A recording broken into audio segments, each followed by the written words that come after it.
સુરત ખાતેથી આજરોજ આમ આદમી પાર્ટી દ્વારા નવા નારા સાથે કેમ્પેન લોન્ચ કરવામાં આવ્યું છે. ના બેટાનું ના બાપનું, હવે ગુજરાત આપનું. આ નવો નારો આમ આદમી પાર્ટી દ્વારા લોન્ચ કરવામાં આવ્યો છે.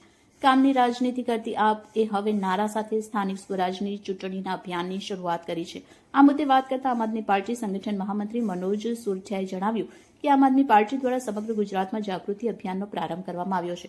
આ કેમ્પેન અંતર્ગત ગુજરાતની તમામ વિધાનસભા અને દરેક ગામડામાં આમ આદમી પાર્ટીના પોસ્ટર લગાવવામાં આવશે અને એક સ્પષ્ટ સંદેશ સાથે ગુજરાતની જનતાને જાગૃત કરવામાં આવશે.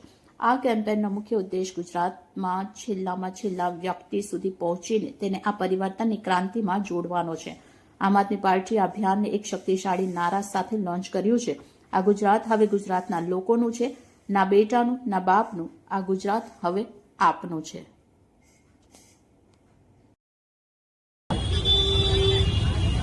નમસ્કાર. આજે સમગ્ર ગુજરાતની અંદર આમ આદમી પાર્ટી દ્વારા એક કેમ્પેન લોન્ચ કરવામાં આવ્યું છે, જે અંતર્ગત ગુજરાતની તમામ વિધાનસભાઓ અને તમામ ગામડાઓમાં આમ આદમી પાર્ટીના પોસ્ટરો લાગવાના છે. અમે એક સંદેશ સાથે ગુજરાતની જનતાને જાગૃત કરવા માટે, ગુજરાતના છેલ્લામાં છેલ્લા વ્યક્તિને આ ક્રાંતિની અંદર જોડવા માટે એક નારા સાથે આજે અમે આ કેમ્પેનને લોન્ચ કરીએ છીએ.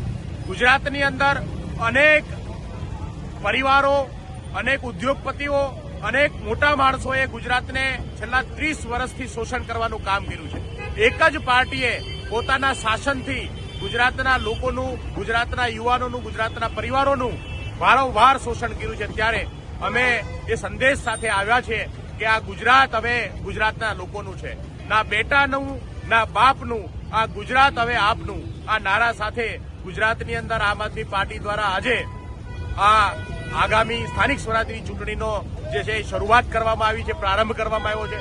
આ સાથે અમારા તમામ કાર્યકર્તાઓ અને પાર્ટીની જે કેડર છે, પાર્ટીના લોકો છે, એ ગુજરાતના છેલ્લામાં છેલ્લા વ્યક્તિ સુધી જશે અને ગુજરાતના લોકોને જાગૃત કરવાનું કામ અને 30 વર્ષથી જે અત્યાચારનો સહન કરી રહ્યા છે એ ભારતીય જનતા પાર્ટીના શાસનમાંથી મુક્તિનું કામ જે છે એ આમ આદમી પાર્ટી દ્વારા કરવામાં આવશે. જય હિન્દ, જય ભારત.